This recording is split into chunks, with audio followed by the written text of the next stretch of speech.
ಎಲ್ಲರಿಗೂ ನನ್ನ ಮಧ್ಯಾಹ್ನದ ನಮಸ್ಕಾರಗಳು. ನಾನು 8ನೇ ತರಗತಿ ವಿದ್ಯಾರ್ಥಿ. ನನ್ನ ಹೆಸರು ಸಂಜನಾ ಹಿರೇಮಠ್. ನಾನು ಮಾಡುತ್ತಿರುವುದು ಮೊದಲು ಈ ಪ್ರಯೋಗ ಮಾಡಲು ಬೇಕಾದ ಸಾಮಗ್ರಿಗಳೇನೆಂದರೆ, ಮೊದಲು ಒಂದು ಪ್ಲಾಸ್ಟಿಕ್ ಬಾಟಲನ್ನು ತೆಗೆದುಕೊಂಡು ಅದರಲ್ಲಿ ನೀರನ್ನು ಹಾಕಿ ಎರಡು ಸೀಸ್ಗಳನ್ನು ತೆಗೆದುಕೊಂಡು ಅದರ 2 ತೂತನ್ನು ಹಾಕಬೇಕು. 2 ತೂತನ್ನು ಹಾಕಿದ ನಂತರ ಅದರಲ್ಲಿ ಸೀಸ್ಗಳನ್ನು ಹಾಕಬೇಕು.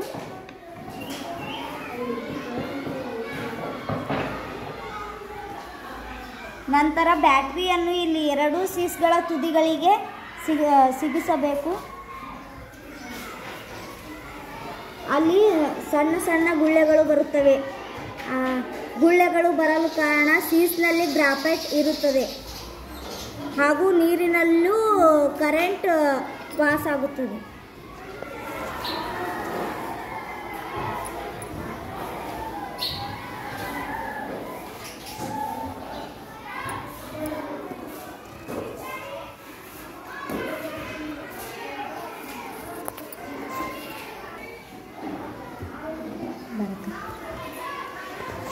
ಈ ಕಡೆದು ಬರಾಕ್ತೈತಿ.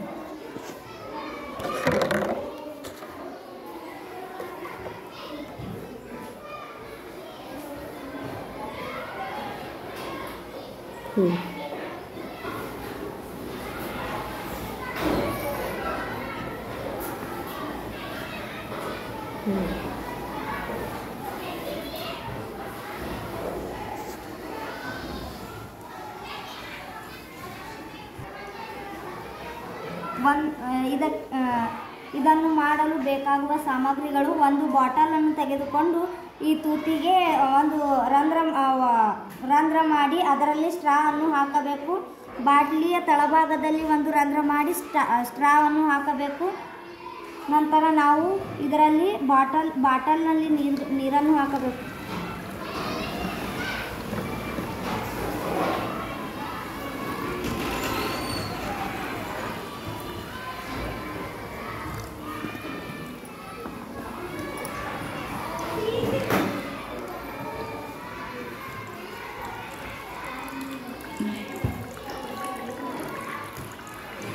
ಇದನ್ನು ಮುಚ್ಚಿದರೆ ನೀರು ಬರುವುದಿಲ್ಲ.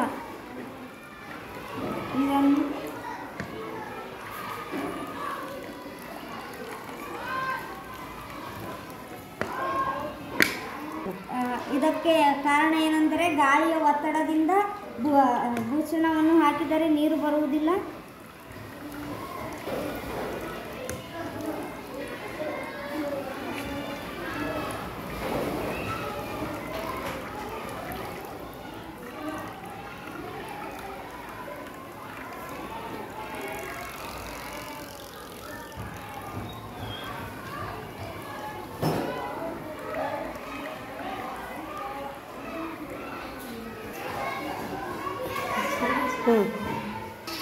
ಇದಕ್ಕೆ ಬೇಕಾಗುವ ಸಾಮಗ್ರಿಗಳು: 2 ಪ್ಲಾಸ್ಟಿಕ್ ಗ್ಲಾಸನ್ನು ತೆಗೆದುಕೊಂಡು ಅದರಲ್ಲಿ ನೀರನ್ನು ಹಾಕಬೇಕು.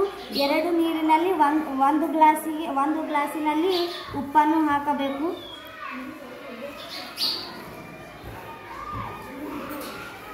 ಉಪ್ಪನ್ನು ಹಾಕಿ ಅದನ್ನು ಕಲಕಬೇಕು.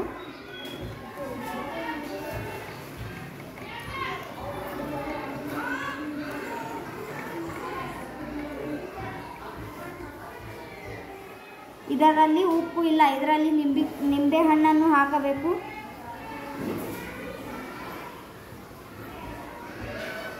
ಅದು ತೇಲುವುದಿಲ್ಲ, ಅದು ಮುಳುಗುತ್ತದೆ. ಇದರಲ್ಲಿ ಉಪ್ಪಿಲ್ಲ, ಅದಕ್ಕಾಗಿ ಇದು ತೇಲುವುದಿಲ್ಲ. ಇದರಲ್ಲಿ ನಿಂಬೆ ಹಣ್ಣನ್ನು ಹಾಕಬೇಕು. ಇದು ತೇಲುತ್ತದೆ, ಏಕೆಂದರೆ ಇದರಲ್ಲಿ ಉಪ್ಪಿರುವುದರಿಂದ ಇದು ತೇಲುತ್ತದೆ.